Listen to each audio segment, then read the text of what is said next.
खबर आ रही है इस वक्त महाराष्ट्र को लेकर। जी हाँ, ये खबर सुनकर आप जरूर चौंक जाएंगे।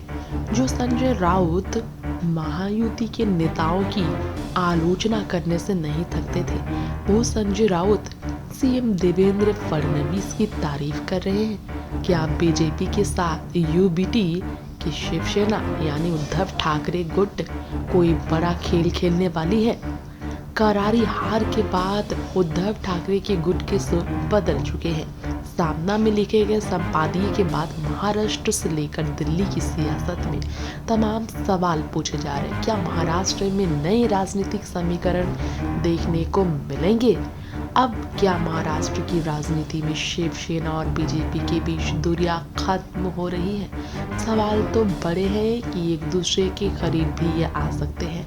यूबीटी के मुखपत्र सामना में संपादकीय लिखे गए पर सवाल खड़े हुए हैं। मुख्यमंत्री की पहले हुई तारीफ संजय राउत द्वारा सबको चौंका गई है। जी हाँ, हम आपको हमारी इस रिपोर्ट में यहाँ बताना चाहेंगे किस तरह से तारीफ चौंकाने वाली सामने आ गई है। जी हाँ, हमारे इस रिपोर्ट में ये भी बताना चाहेंगे खास तौर पर शिवसेना और बीजेपी लंबे वक्त तक गठबंधन में रही है महाराष्ट्र में।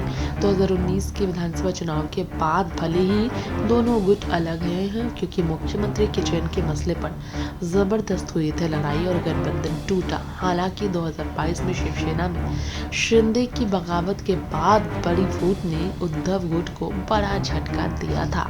खैर, संजय राउत जो कि जानते हैं कि महाराष्ट्र की राजनीति में फडणवीस बहुत बड़े स्तर पर आगे बढ़ गए हैं।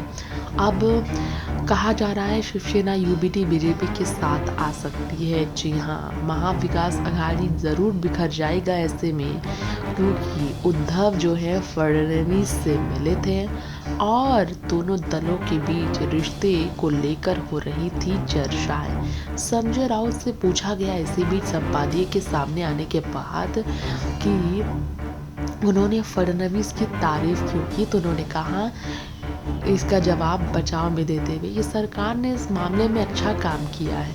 उन्होंने साफ किया है कि हम लोग विपक्ष में हैं, लेकिन गढ़चिरौली जैसे नक्सलवाद प्रभावित जिले में अगर नक्सली आत्मसमर्पण करते हैं तो संविधान के रास्ते पर चलते हैं तो उनका स्वागत करेंगे। नए साल के मौके पर गढ़चिरौली का उत्तरी इलाका नक्सलवाद से मुक्त हो गया, इसीलिए फडणवीस की तारीफ कर रहे हैं संजय।